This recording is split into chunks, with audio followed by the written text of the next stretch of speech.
Petal 5, Yoga Philosophy. The Three Gunas.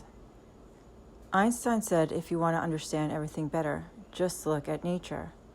We have moved so far from our true nature that we've forgotten how important it is to have time to enjoy the fruits of our labor.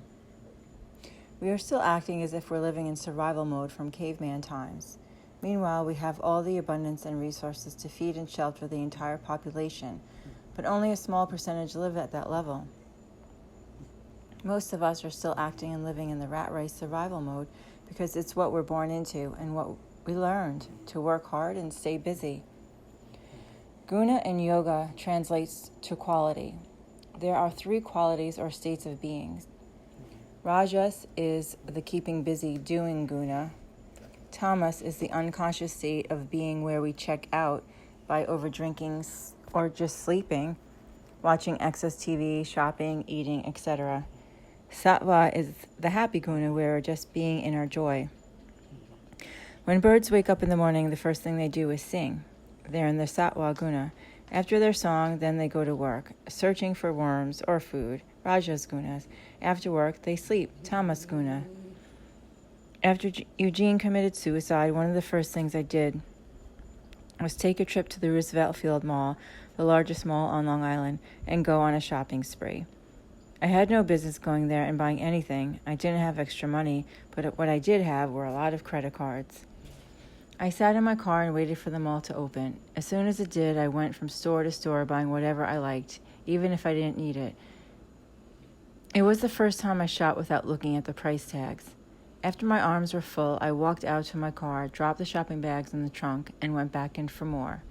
I did this all day until the mall closed. When I arrived back home, my Jehovah's Witness neighbors downstairs helped bring my bags upstairs, and I remember him mumbling under his breath, "This is not good, this is not good."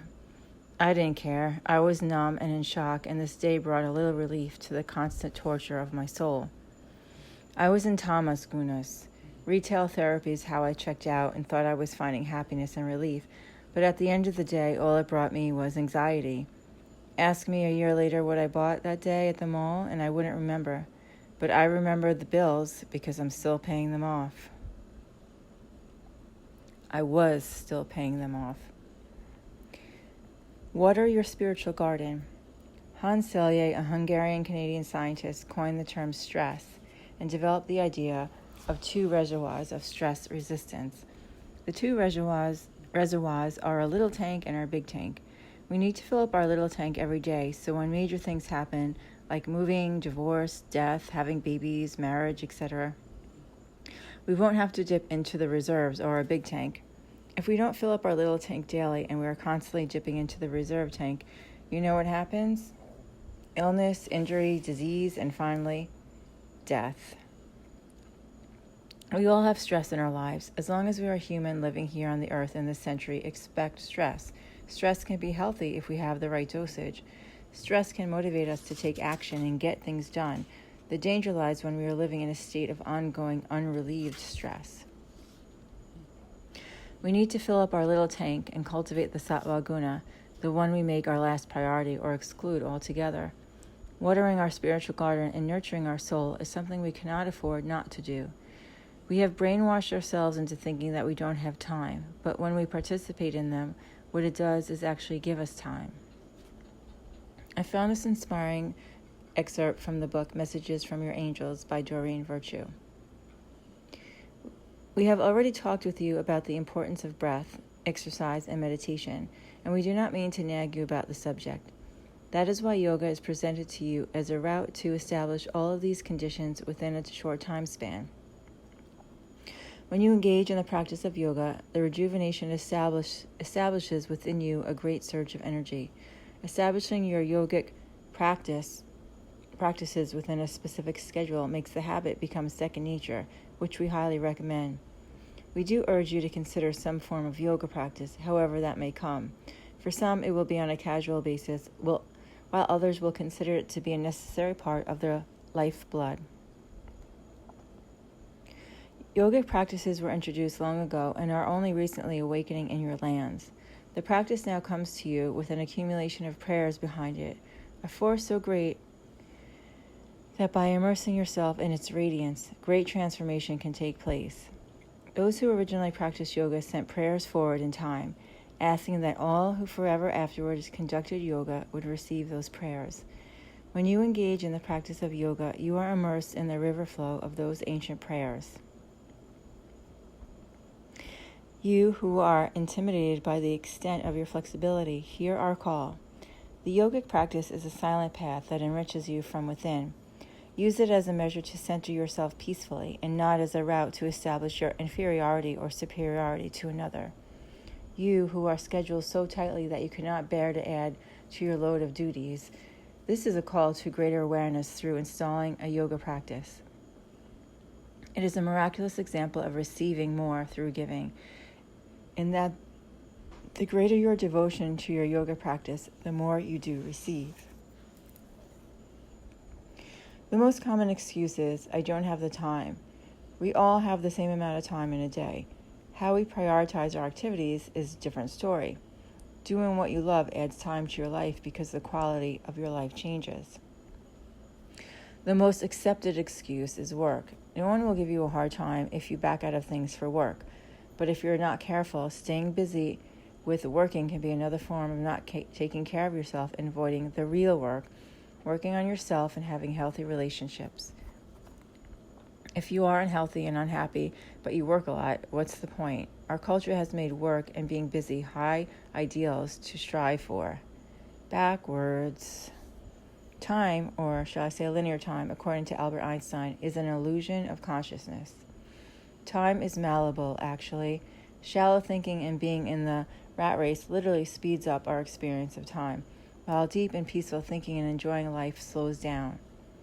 When people say to me, I can't believe how fast time is going, I reply, not in my life. A day in my life feels like an eternity. We need to make choices that support our soul's growth as well as our bank account. Some people are good at sattva guna. They have no problem relaxing and spending time doing what they love to do. Being programmed to be productive, I had to retrain myself to relax. I have to tell myself it's okay to have a day off and do nothing and just be. It's still a challenge for me, although I have much more balance in my life. Happy people are productive people and vibrate at a higher frequency, attracting good circumstances. Life flows better when you are happy. Making yourself happy is not selfish. It's the opposite, actually. You are closer to God when you are happy. There would be no more wars if everyone was happy. What would there be to fight about? Make love, not war. AA for yogis. Asana addiction. When I was first introduced to yoga, I learned all about the postures or poses, asanas. Being a very physical person, I was immediately hooked. I found it to be quite challenging yet freeing at the same time. Yoga felt so damn good. Most exercise didn't leave you with the feeling that I had after a yoga class. My teacher said that Ashtanga Yoga, the primary series, was like having sex.